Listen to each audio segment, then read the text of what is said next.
असल्याने देव पावत नाही महाराज. नीट ऐका, आपण जीवन जगत असताना किती आपण संघर्ष करतो.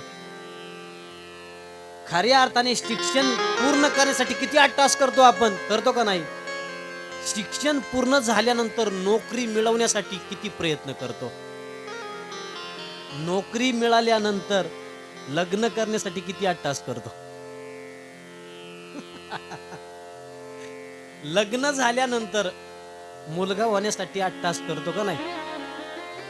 पण एवढा अट्टास देवासाठी केला ना, देव नक्कीच तुमच्या स्वप्नात आणि प्रत्यक्ष भेटल्याशिवाय राहणार नाही महाराज. बरोबर आहे का नाही? किती अट्टास करतो देवासाठी महाराज. एवढा अट्टास देवाला लागत नाही महाराज. जेवढा आपण शिक्षण शिकण्यासाठी केला तेवढा करतो देवासाठी. वारीला जातो का पायाने? सासवडच्या घाटाच्या खाली पाहूनच म्हणतो हात चढणार नाही मला. अरे तू अर्ध्यात प्रवेश तर कर. खालूनच म्हणायचं हा प्रयत्न केले तर ठीक आहे ना, आणि मग नाही जमलं तर ठीक आहे, पण आधीच म्हणायचं का? दुबळी माणसं अशा प्रकारे गाणं गात असतात महाराज. विचार करा. परंतु देव मिळवण्यासाठी महाराज बळीयाचे अंकित आम्ही झालो बळीवंत. शरीरात बळ लागतं महाराज, भक्तीचं बळ लागतं. वीर्यम रक्षिति वीराहा, भक्तीचं बळ लागतं. बळाच्या प्रक्रिया सांगितल्यात महाराज, बळाचे प्रकार सांगितल्यात. ज्ञानाचं बळ आहे, तपाचं बळ आहे, भक्तीचं बळ आहे. परंतु सांगा महाराज, भक्तीचं एकमेव बळ सुद्धा भगवंताला खेचून आणू शकतं. भक्तीची मापे मोजितो अनंता, इतराने तत्वता न मोजवे. केली हातो फळी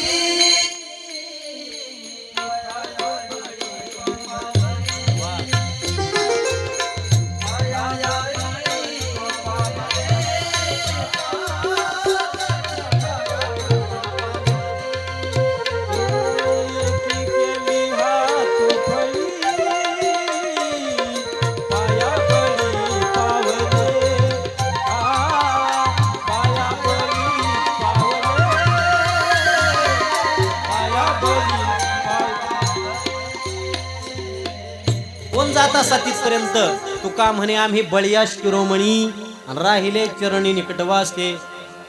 आपल्याकडे सुद्धा बळ असावं लागतं. आणि मग कलियुग सुरू झालं, आणि कलियुग सुरू झाल्यानंतर सर्व ऋषी मुनी यज्ञ करायला सुरुवात केली महाराज. यज्ञ करतात. यज्ञामध्ये आहुती देऊन काही वेळ शिल्लक राहतो ना, म्हणले काय करायचं आता. आणि आपण म्हणलो असतो आपला थोडा टाइमपास करा काहीतरी. सूत मुनी व्यासासनावर बसलेले आहेत व्यासपीठावर. शौनक आदी गोष्टी जमा झालेले आहेत. आणि सांगितलं, हे देवा गुरुवर्य, ह्या कलियुगामध्ये माणसाला कलियुगाच्या विपरीत प्रभावापासून वाचायचं असेल तर काय केलं पाहिजे?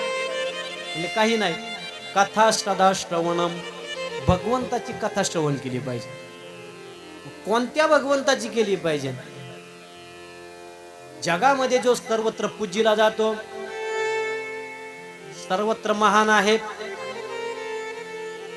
जीवनामध्ये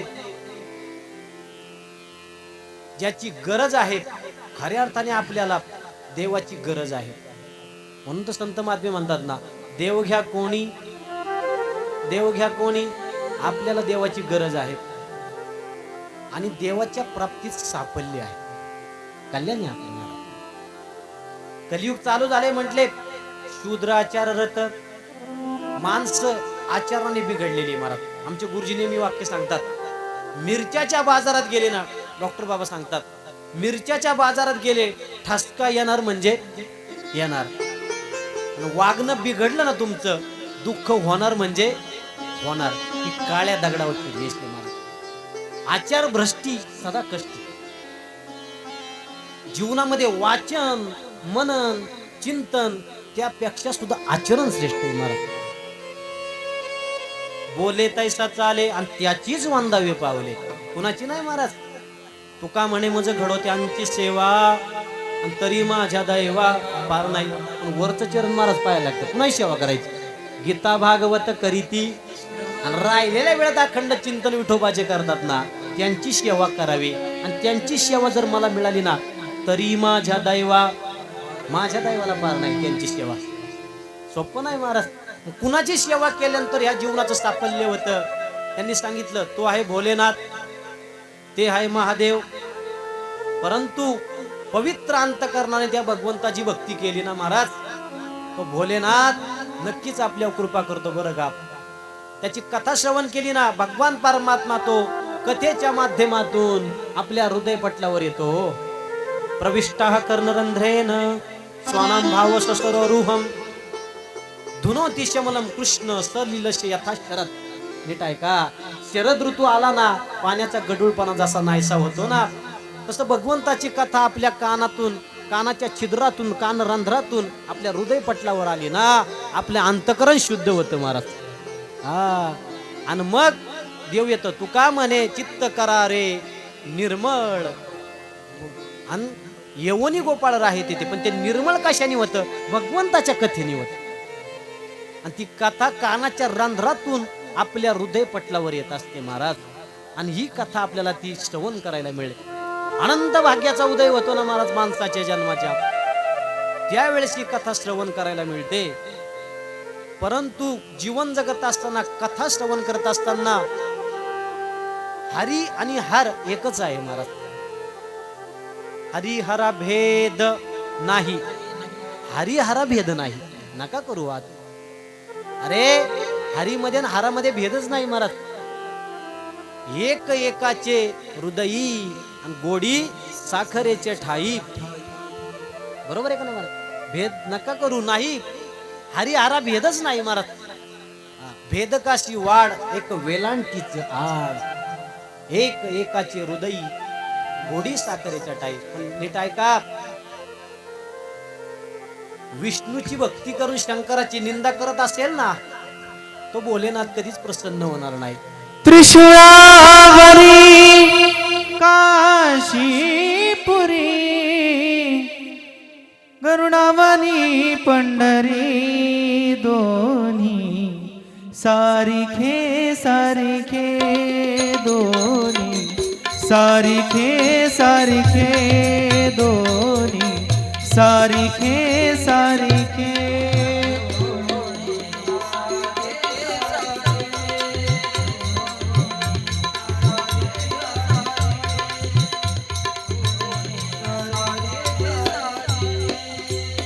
त्रिशूळावरी काशीपुरी त्रिशूळावरी काशीपुरी गरुडावरी पंढरी हो गरुडावरी पंढरी दोन्ही सारिखे सारिखे दोन्ही सारिखे सारिखे.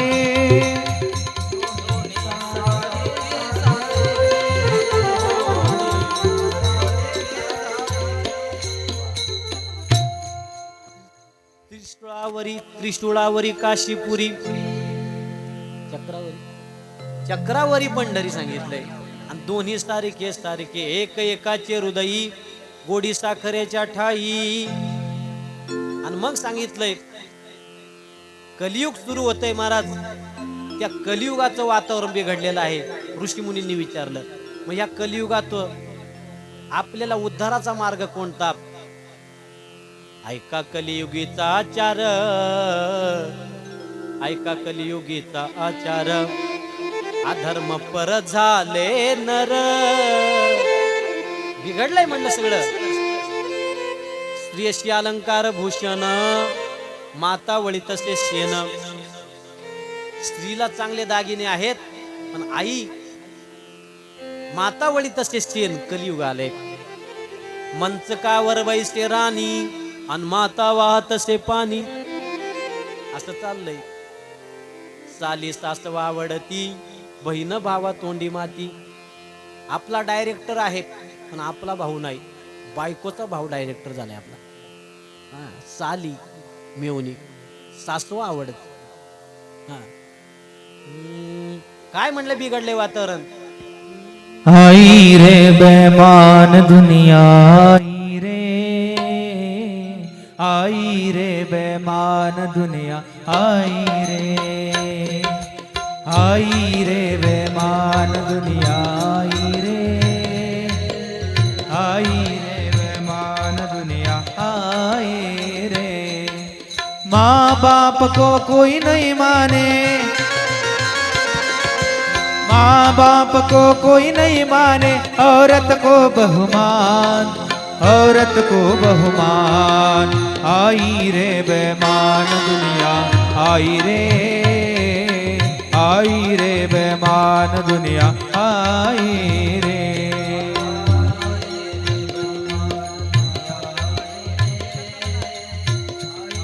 बेमान दुनिया, आई रे।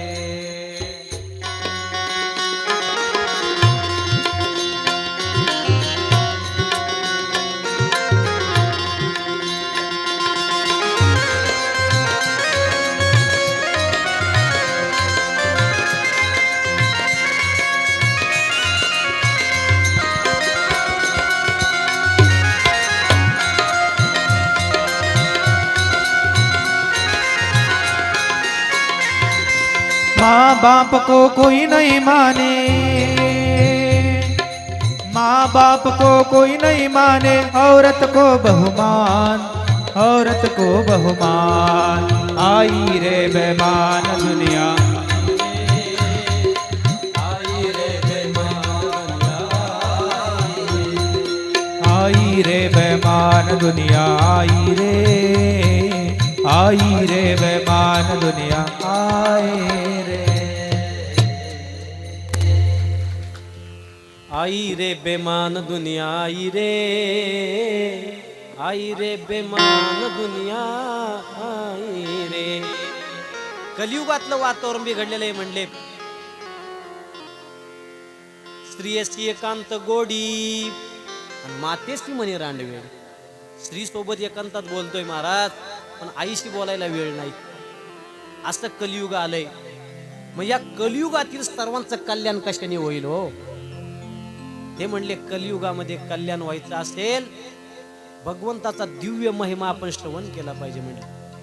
मग ह्याने कुणाचा उद्धार झालाय म्हटले? कारण हे शिव महापुराण एक पवित्र शास्त्र आहे महाराज, कल्याण करणार आहे. आणि मग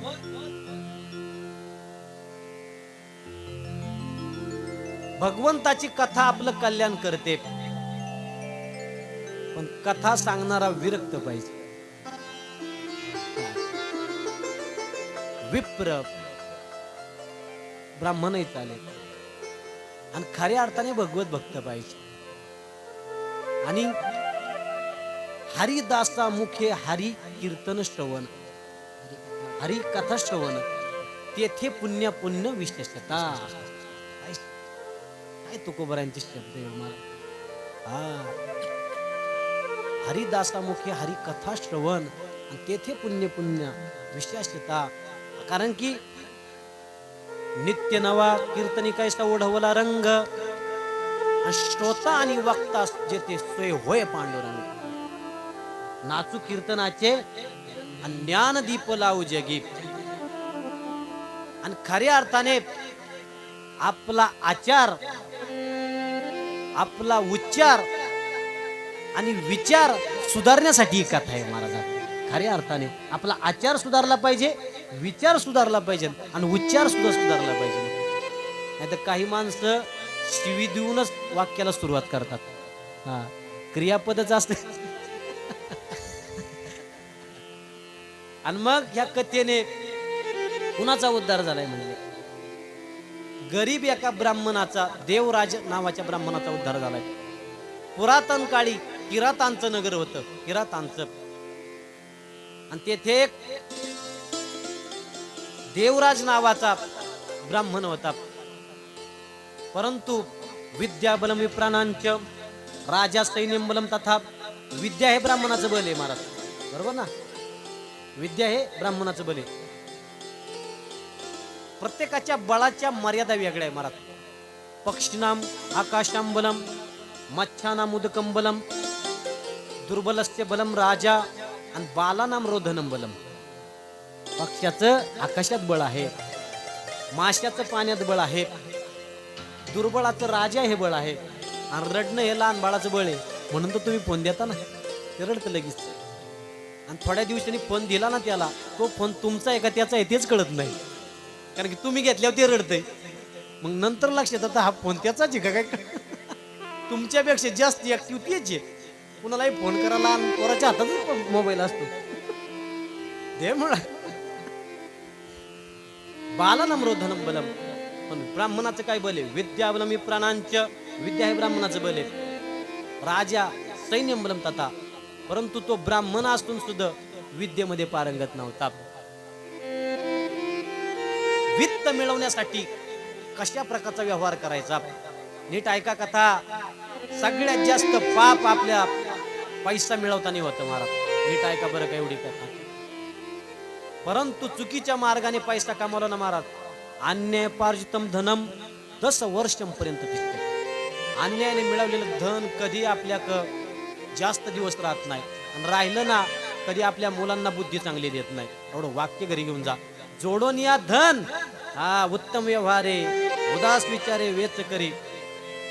म्हणून तुमचं बोलणं कमी पाहिजे.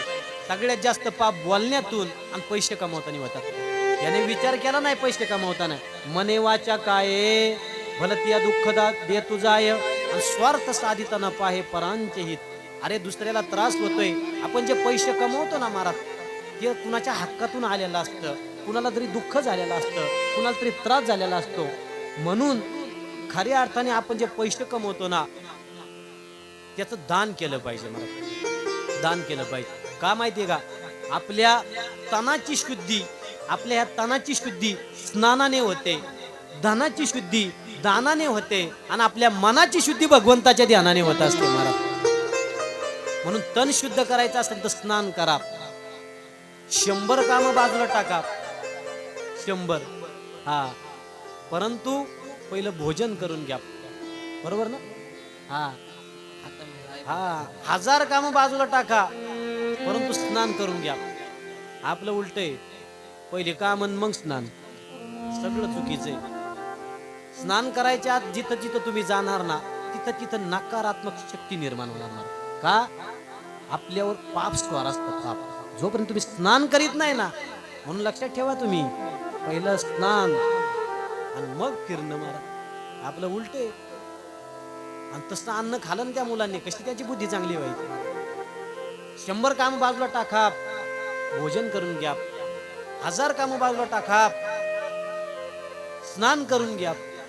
10,000 काम बाजूला टाका, दान करा. आणि 1 कोटी काम बाजूला टाकून ईश्वराचं स्मरण करा. तुमचं जीवन दिव्य झाल्याशिवाय राहणार. राम राम स्मराधी, राम राम स्मराधी, राम राम स्मराधी.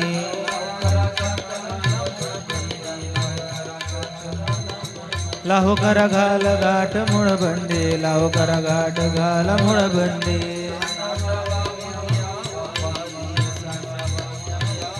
सांडावावर यावो पादे, सांडावावर यावो पादे.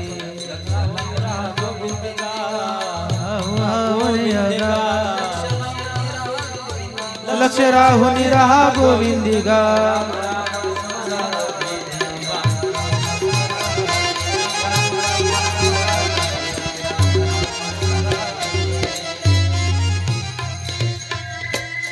राम राम स्मराधी. सर्वात आधी हा उठले ना, राम राम स्मरा आधी. स्नान करताना राम राम स्मरा. स्नान केल्यानंतर राम राम स्मरा. भोजन करायच्या आधी राम राम. खऱ्या अर्थाने इथंच बरं का राम राम. सगळ्याच्या आधी राम राम स्मरा आधी, आणि मग सांडा वावगिया उपाधी. लक्ष लावणी राहा गोविंदिका. चांगलं राहिलं पाहिजे, चांगलं वागलं पाहिजे, चांगलं जगलं पाहिजे, आणि कोटी कामं बाजून टाकून ईश्वराचं स्मरण केलं पाहिजे. आपण म्हणतो एवढं काम झालं ना, आलोच वारीला. काही काही माणसं म्हणतात चला वारीला.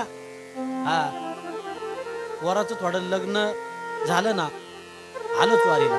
पुढच्या वर्षी झालं पोराचं लग्न, मी म्हणलं आता वारीला आहे ना, नाही म्हणला मुलाचं थोडं बसतान बसवून देतो. मी म्हणलं येऊच नको, तुझं बसतान बसणारच नाही, तुझं बसलं तर चौघांच्या खांद्यावर बसेल आता. नाही बसत तुम्हाला. काम करून ईश्वराचं स्मरण करू नका, काम करता करताच ईश्वराचं स्मरण करा, तुमचं जीवनाचा उद्धार होईल. आपण म्हणतो एवढं झालं की आलोच, तुमचाच आम्ही. परंतु आचार बिघडला. देवराज नावाचा ब्राह्मण एवढी पवित्र त्या ठिकाणी मनुष्य देह प्राप्त झाला. ब्राह्मण म्हणजे साधे का महाराज, किती तप करायला लागतं तेव्हा हा जन्म मिळतो. आणि परंतु पैसा कमावताना पाहिलं नाही विचार, वाईट अवस्था प्राप्त झाली. मरण्याच्या आधी सगळे रोग पापी माणसाच्या शरीराला घेरतात महाराज. येती निंदकापाशी आशेष पापे, जशी निंदा करण्याच्या सगळ्या शरीराच्या भोवती पाप निर्माण होतात ना, सगळी जवळ येतात. त्यावेळेस ज्याने लोकांना त्रास दिलाय ना, अंतकाळी त्याचं वाईट अवस्था होती महाराज. म्हणून समय बडा बलवान यारो, समय बडा बलवान. काहे लुटी गोपिका, वही अर्जुन वही बाण. समय सबको सबक सिखाता है. आणि मग तो त्या ठिकाणी तो देवराज ब्राह्मण प्रवास करता करता तो फिरत फिरत एकदा प्रतिष्ठानपूर नावाच्या गावात आला. आणि तिथं मंदिरात त्या ठिकाणी गेल्यानंतर तिथं शिवकथा चालू होती. महाशिवरात्रीचा दिवस होता, त्याला भूक लागलेली होती. आता हा प्रसाद ग्रहण करायचा. बघा कुठला प्रसाद ग्रहण करता येतो महाराज. मुख्य जे शिवलिंग आहे ना 12, त्याचा प्रसाद ग्रहण केला पाहिजे. पिंडीपासून बाहेर ठेवलेला आहे ना, तो पण ग्रहण केलाय. पण बघ पिंडीला स्पर्श झालेला आहे ना, तो प्रसाद आपल्याला ग्रहण करता येत नाही. तो रुद्रदेवतेचा भाग आहे ना, बघा बरं का. त्याला भूक लागलेली. तो म्हटला सुंदर असा प्रसाद एका जोडप्याने पूजा करून त्याच्यावर समर्पित केलेला आहे. तो म्हटला एवढा प्रसाद मला प्राप्त झाला ना, प्रसाद सर्व दुःखानाम ह्यानी रश्योपजा येते. प्र म्हणजे खऱ्या अर्थाने प्रसाद कशाला म्हणतात माहिती का? प्र म्हणजे प्रत्यक्ष, सा म्हणजे साक्षात, आणि द म्हणजे दर्शन ज्या दिवशी होईल ना, त्या दिवशी खरा प्रसाद देवाचा मिळेल आपल्याला महाराज. पण असं कधी होणार महाराज? मनातच देव नाही महाराज. अहो ज्या ज्या संतांनी देवाला भेटण्याची अपेक्षा केली ना महाराज, देव त्यांना भेटलाय हो महाराज. का? देव त्यांच्यासाठी वेडा झालाय. जनी जाय पाणी याशी, जनाबाई पाण्याला जातात. जनी जाय पाणी याशी, मागे धावे ऋषिकेशी, मागे धावे ऋषिकेशी, हात भिजोने दीपावर. अहो प्रत्यक्ष देव त्यांच्यासाठी वेडा झाला. पण का माहितीये का? पहिले हे संत हे भक्त देवासाठी वेडे झाले, आणि मग देवाला त्यांच्यासाठी वेडं व्हायला लागतं ना. तुम्ही कुणाहीसाठी वेडं होता, कसा देव तुम्हाला मिळेल? आणि मग म्हणले आता सगळे झोपी गेले ना, मी हा प्रसाद घेणार. असा करता करता सगळी माणसं झोपी गेली. प्रसाद उचलून निघाला बघा महाराज. आणि मग मात्र तिथं तो आजारी पडला. आणि आजारी पडल्यानंतर त्या ठिकाणी मंदिरातच शिवकथा ऐकलेली होती. शेवटला त्या ठिकाणी कथा ऐकता त्या ठिकाणी त्याचा जीवनामध्ये पुण्याचा उदय झाला होता. भाग्याचा उदय ते हे जोडी संत पाय, कथेने भाग्याचा उदय होतो. तिथंच त्याला मरण आलं त्या मंदिरात. पण त्याला नेण्यासाठी यमाचे दूत आले. यमाचे दूत आल्यानंतर लगेच भस्म धारण करणारे, त्रिशूळ धारण करणारे गौरांग रूप भगवान भोलेनाथाचे दूत तिथं आले. त्यांनी सांगितलं हे आमचं गिराईक आहे म्हणले. यमदूत म्हणले आयुष्यभर पाप केलंय. नाही म्हणले, मारताना याने शिव मंदिरात मरण आले. कथा ऐकलेली याने देवाची. मग भगवंताने त्याला शिव लोकात नेला. एका पापी माणसाने किती पाप केल्यानंतर, पापी माणसाने खूप पाप झालं, आणि पाप केल्यानंतर अंतकाल समयाला भगवान शंकराची कथा स्मरण करून त्याला जर शिवलोकाची प्राप्ती होत असेल, आपण पवित्र अंत करणारी भगवंताची कथा ऐकल्यानंतर आपल्याला शिवलोकाची का प्राप्त होणार नाही महाराज? लक्षात ठेवा. एवढं तर पाप आपण केलं नाही महाराज. मग म्हटले शौनक मुनी सांगितलं लागले, अजून कुणाचा उद्धार झालाय हो म्हटले. नाही म्हटले, पुरातन काळी थोडक्यात घ्यायला लागतं. आता काय होतं, बाष्कळ नावाचं एक नगर होतं. बाष्कळ नगराचंच नाव होतं बाष्कळ. आता त्याच्यावरून कळलं असेल त्याच्यातली माणसं कशी असेल. आपण नको बाष्कळ बोलू नको, आपण म्हणतो ना बाष्कळ नावाचं नगर होतं. ते टुमदार एक गाव होतं. पण तेथील जी ब्राह्मण मंडळी होती ना, ती वैदिक धर्माचं पालन करणारी नव्हती. अशा गावात राहायला सुद्धा सांगितलं नाही मला. न मिळती एका एक जया नगरीचे लोक, भले तेथे राहू नये, भले तेथे राहू नये. न मिळती एका एक जया नगरीचे लोक, भले तेथे राहू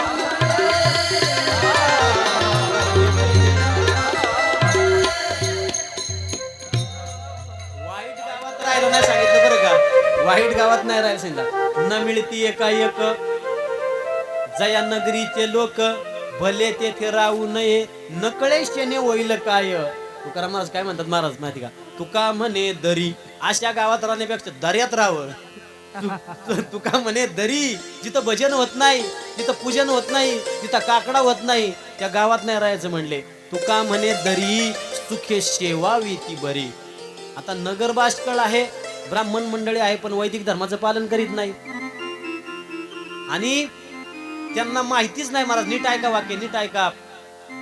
आम्ही जर सत्यानं वागलो तर आमच्या जीवनाचं कल्याण होईल, असा विचार सुद्धा त्यांच्या मनात कधी आला नाही.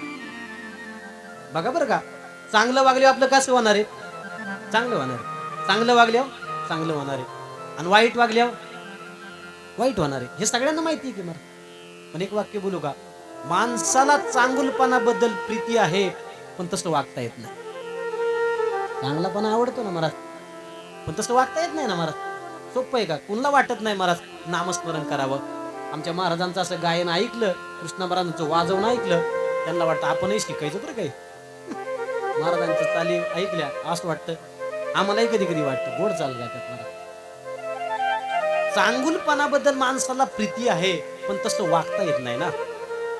मग इथं वागणारी अधर्माने वागणारी, आणि खऱ्या अर्थाने ज्या दिवशी तुमचा अधर्म जीवनात बळावतो ना, त्या दिवशी तुमच्या जीवनाचं वाटोळं झालेलं असतं महाराज. आणि मग तिथं बिंदुल नावाचा एक ब्राह्मण राहत होता. एक वाक्य घरी घेऊन जा. खऱ्या अर्थाने इकडे लक्ष द्या, खऱ्या अर्थाने जिथं ज्या घरामध्ये स्त्रीच्या वागण्यामुळं पती संतुष्ट असतो, ज्या घरामध्ये स्त्रीच्या वागण्यामुळे पती संतुष्ट असतो आणि पुरुषाच्या कर्तृत्वामुळे पत्नी संतुष्ट असते ना, त्यांचा चांगला पाहिजे पुरुषार्थ. पण आता पुरुष लागले नटायला, चॉकलेट बॉय. मर्दुनकी हा पुरुषाचा धर्म आहे महाराज. नाचणं नाही पुरुषाचं महाराज, नाचणं स्त्रीला सांगितलं. आता नाचायला लागलेत नाही महाराज. आपला धर्म कुठं चाललाय, संस्कृती कुठं चालली.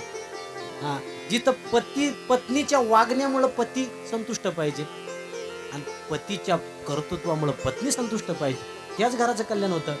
पण हा बिंदुल वाईट वागतोय. पत्नी पतिव्रत आहे, स्वामीच्या मनोभावा, न चुकीची याची परम सेवा, आणि येरते पांडवा वाणिज्य करणे. पतीच्या मनात काय आहे हे ओळखून वागती ना, तीच खरी पतिव्रता महाराज. त्याने सांगायच्या आधीच त्याच्या मनाप्रमाणे स्वामीच्या मनोभावा, न चुकीजे हेची परम सेवा. तया सर्वात्मका ईश्वरा, स्वकर्म कुसुमांची वीरा, पूजा केली होय अपारा तोषा लागी. हेच विष्णूची महापूजा, पतीच्या मनोगताप्रमाणे वागणं हेची विष्णूची महापूजा. पण एक लक्षात ठेवा, ती चांगली वागते, पण हा बाहेर जाऊ लागला. बिंदुल व्यभिचार करू लागला. तिने सहन केलं नाही महाराज. किती दिवस वाट पाहणार महाराज. काय होतं माहितीये का महाराज, नीट ऐका. एक 10-15 मिनिटं आपले राहिले, 10 मिनिटे तुम्हाला. वा, आपण लग्नाला उशीर झाला, 7चं लग्न 8:30ला लागतं, थांबतो का नाही आपल्याला. थोडा वेळ मला द्या, थोडा वेळ. आज उशीर झाला पहिला दिवस. चलू द्यायचं का अजून चलू द्यायचं का एक 20 किती वेळ हा 15 मिनिटं काकडा बघा.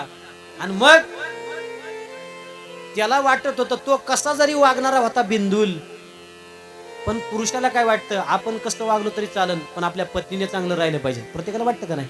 पण ती किती दिवस सहन करणार? ती सुद्धा वाईट मार्गावर गेली. खऱ्या अर्थाने तुम्हाला एक वाक्य बोलू का महाराज? आपण म्हणतो एका पुरुषाच्या माग, कर्तृत्ववान एका पुरुषाच्या माग कोण असतं? स्त्री असते. त्याच्या पुढचं वाक्य घरी घेऊन जा महाराज. ज्याचं जीवन बर्बाद झालंय ना, त्या सुद्धा पुरुषाच्या माग 90% स्त्रीच असते महाराज.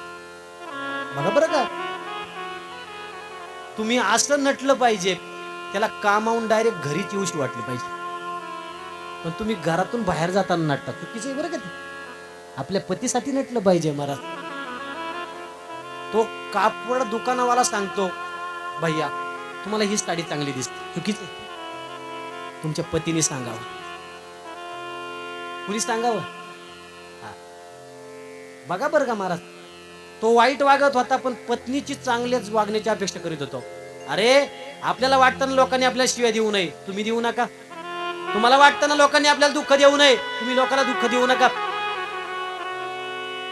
आणि मग तिचं वागणं वाईट त्याने बघितलं आणि तिला मारहाण करायसाठी सुरुवात केली महाराज. ती म्हणली मी तरुण आहे, माझं सौंदर्य काय असतं वाया घालू का म्हटले. बघा बरं का, खऱ्या अर्थाने ही गोष्ट ह्या शिवपुराणातून लक्षात घेण्यासारखी आहे महाराज. दोघांनी एकनिष्ठीने राहिलं पाहिजे, कुणी कमी नाही महाराज. स्त्री आणि पुरुष एका रथाची 2 चाके, बरोबर आहे. कुणी कमी नाही आणि कुणी जास्त नाही महाराज, बरोबर आहे का. संसार चालवण्यासाठी पुरुष पाहिजे आणि पुरुषाला घरी येण्यासाठी स्त्री पाहिजे, बाकी नाही काय बरं का. आणि एका रथाची ती 2 चाके आहेत आणि दोघांना तितकंच काम असतं. पुरुष 8 तास कामावून येतो पण घरी खऱ्या अर्थाने त्या स्त्रीचं काम दिसत नाही बरं का. ती सुद्धा 8 तास काम करत असते. हे कधीतरी लक्षात घेतलं पाहिजे. ती तुमच्यासाठी तिच्या गावाचा त्याग करते, वडिलांच्या नावाचा त्याग करते, तिच्याही नावाचा त्याग करते. काय तिच्या अपेक्षा असतात, तिचे काही असतं, सर्वाचा त्याग करून तुमच्या कुटुंबात येते ना, मग तुमची जबाबदारी नाही का. आणि मग तिचं वागणं चुकल्यानंतर तिला मारहाण केली आणि मग मात्र सांगितलं हे पा तू वाग, तुला वाईट वागायचं तर वाग, पण त्याच्यातून पैसे जे येतात ना ते मला दे, धन. बघा काय ह्याच्यात सांगितली महाराज कथा, किती बेकार महाराज. असं आता सुद्धा घडत नाही. म्हणजे तिन्ही व्यभिचार करायचा आणि त्यांनी करायचा महाराज. स्वैराचार, देवधर्म सांधी पडिले सकळ आणि विषयी गोंधळ गाजत असते. अरे सिर्फ कमाना यही मनुष्य जीवन की विशेषता नहीं, सिर्फ सोना यही मनुष्य जीवन की विशेषता नहीं, सिर्फ भोगना यही मनुष्य जीवन की विशेषता नहीं, खाना पीना कमाना सोना यही मनुष्य जीवन की विशेषता नहीं, प्रभु को पाना यही मनुष्य जीवन की सच्ची विशेषता है. बड़े भाग से मानुष तन पावा, सुर्लभ दुर्लभ सदग्रंथ न गावा. एवढ्या भाग्याने तुम्हाला मिळालाय, खाण्यासाठी मिळालाय का? पुत्र जगत नाही का खाण्यावर? पशुपक्ष्यांना प्रपंच आहे हो. फक्त मुलं जन्माला घालणं म्हणजे पुरुषार्थ नाही महाराज. आपल्या माणसाला तरी एकच मुलगा होतो, कुत्र्याला एका टायमाला 5-5 होतात, डोकराला 12 होतात महाराज. पण त्याला संस्कार लावणं म्हणजे पुरुषार्थ त्या मुलानं. आणि मग विचार केला, त्याने सुरुवात केली ती पहिली पापाला, मग त्याला मरण आलं आणि विंध्याचलाच्या पर्वताच्या दरीमध्ये तो पिशाच होऊन पडला महाराज. विंध्याचल पर्वताच्या दरीमध्ये पिशाच होऊन पडला तो. आणि हिचे सुद्धा त्या ठिकाणी वाईट वागणं चालू. आणि मग मात्र एक दिवस माणसाच्या जीवनात एक दिवस भाग्याचा येत असतो. एक दिवस त्या वाल्य कोणाच्या भाग्यात आला होता महाराज. एक दिवस बरं. फक्त ती संधी आपल्या लक्षात आली पाहिजे.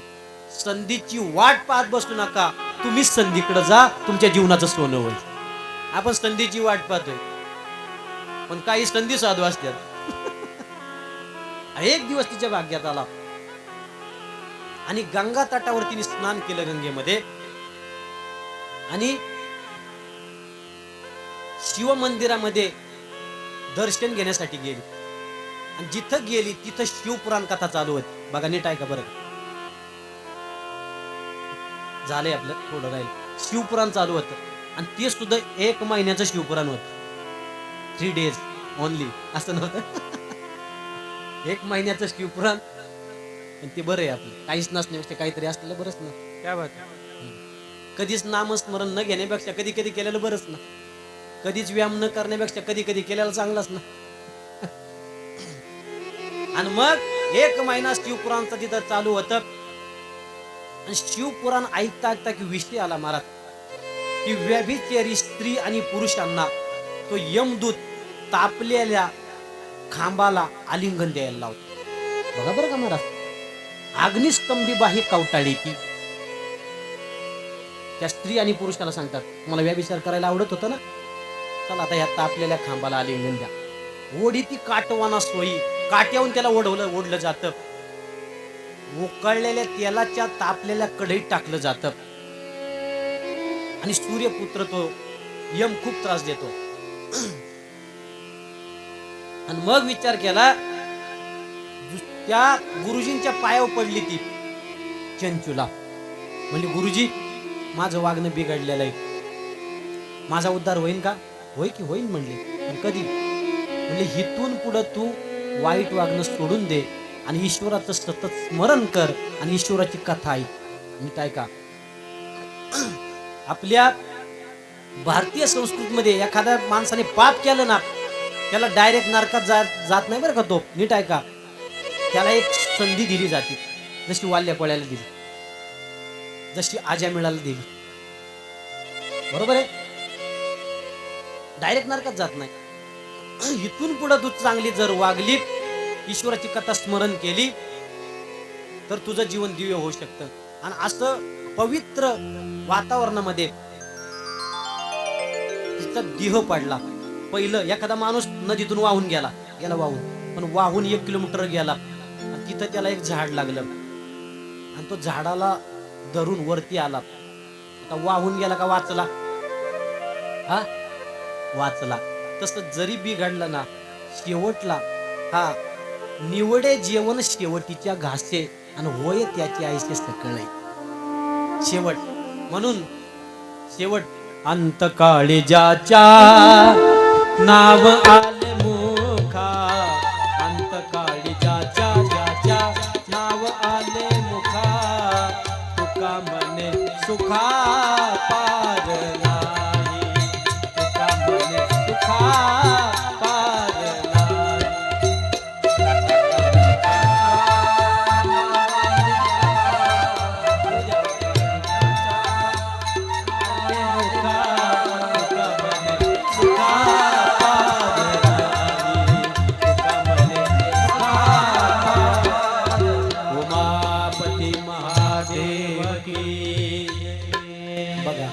अंतकाळी ज्या भगवंताचं नाव मुखाला आलं ना महाराज, तरी तो भगवान उद्धार करतो. असा आपला भोलेनाथ आहे महाराज. नमः शिवाय, ओम नमः शिवाय, हर हर बोले नमः शिवाय, नमः शिवाय, ओम नमः शिवाय, हर हर भोले नमः शिवाय. हळू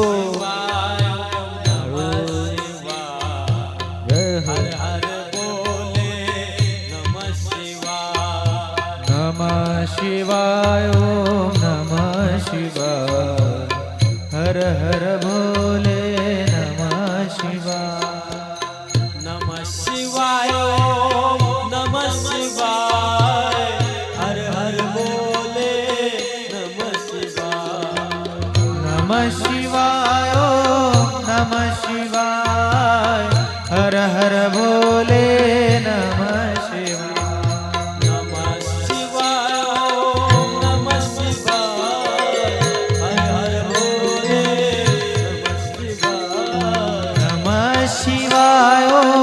नमः शिवाय, हर हर भोले नमः शिवाय. नमः शिवाय, ओम नमः शिवाय, हर हर भोले. शिवाय सब बोलो नमः शिवाय ओम नमः शिवाय हर हर भोले नमः शिवाय बोला नमः शिवाय ओम नमः शिवाय हर हर भोले नमः शिवाय सर्व बोला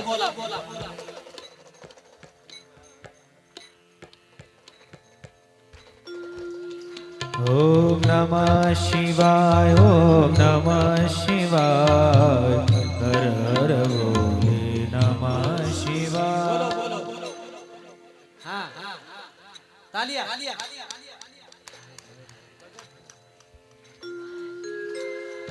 नागेश्वराय शिव नागेश्वराय हर हर भोले नमः शिवाय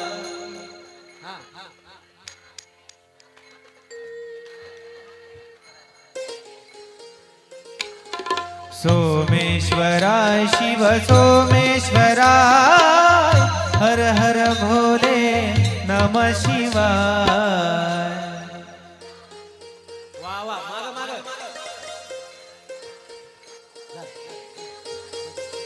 ओम नमः शिवाय ओम नमः शिवाय हर हर भोले नमः शिवाय नमः शिवाय ओम नमः शिवाय ओम नमः शिवाय ओम नमः शिवाय हर हर भोले नमः शिवाय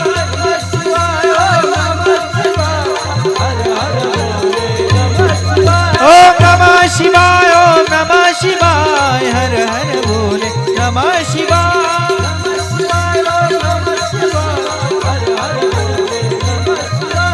ओम नमः शिवाय ओम नमः शिवाय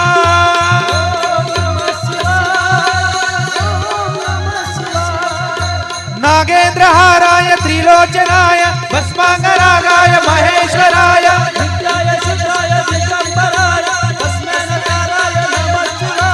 ओम नमः शिवाय ओम नमः शिवाय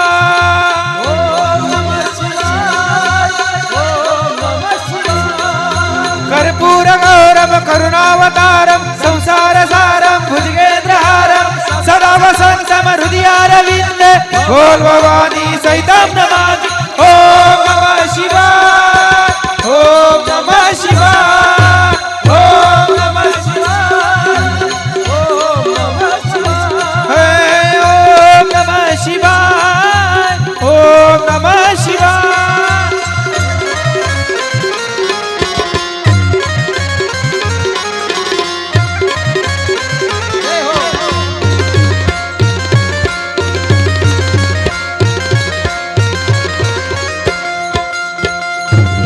नमः पार्वती पतये हर हर महादेव आजची कथा इथे विश्राम पावते बढिया हे सगळं तुमच्या वाडीचं श्रेय एवढं जे वातावरण निर्माण झालंय ना खऱ्या अर्थाने गेल्या वर्षापासून आपल्या मनात इच्छा होती आणि भगवंताने ती इच्छा पूर्ण केली बरं का सर्व कारण की आता हे मंदिर बांधल्यापासून ना अनेक भाविक श्रावण महिन्यात इथे येतात मंदिर बांधल्यापासून खूप फरक पडला मला मी सुद्धा येतो माहिती नाही कधी कधी थांबायला लागतं तिथं सर्व वाडीसाठी ज्यांनी दोन्ही वाड्यांसाठी जोरदार टाळ्या वाजवा मला आणि भगवंतानी आपल्याकडून ही सेवा आपल्या माध्यमातून पूर्ण करून घेतली महाराज सुंदर वातावरण निर्माण झालं बरं का आणि सगळ्याची अंतकरण अशी प्रति सुंदर मन अशी प्रेमाने भरून गेल्या देवाविषयी मग अशी आरत्या पाहिल्या ना त्यावेळेस मला आनंद वाटला खऱ्या अर्थाने आणि विशेष करून आपल्या आता ऐकली भजनं ऐकली आणि खऱ्या अर्थाने त्यांचा स्वभाव चांगला आहे म्हणून माझ्या कथेला ते असतात आमचे कृष्णदेव महाराज व्यवहार आहे टाळी जोरात वाजवा महाराजांसाठी त्यांच्या बरोबर त्यांना साथ करण्यासाठी खऱ्या अर्थाने एक आदर्श म्हटलं तरी चालेल महाराज एक थोड्या दिवसात आमचा परिचय झाला आळंदीमध्ये आमचे निखिलजी महाराज ताकबाद्य संगीत अलंकार आहेत आणि त्यांचे अनेक परिसरात तबल्याचे क्लास आहे महाराज त्यांच्यासाठी जोरदार टाळ्या वाजवा बऱ्याच ठिकाणी विद्यार्थी आहेत आता आपली मोशीला कथा झाली, तिथं सुद्धा त्यांचा कथा क्लास सुरू झालाय. आणि एक वारकरी रत्न माझ्या आवडीचं, ज्यांच्या आवाजाला मी रिस्पेक्ट देतो महाराज, आमचे सोमेश्वर महाराज उडान. वारकऱ्यांसाठी टाळ्या वाजा. सगळ्यांचं धन्यवाद देऊन शिवेला पूर्ण विराम. निवृत्ते राया निवृत्ते राया सोपान मुक्ताबाई ज्ञान सखया.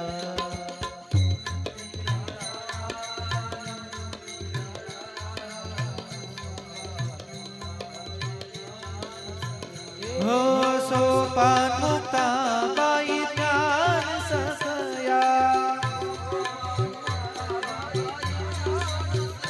आ सोपान मुक्ताबाई ज्ञान सखया.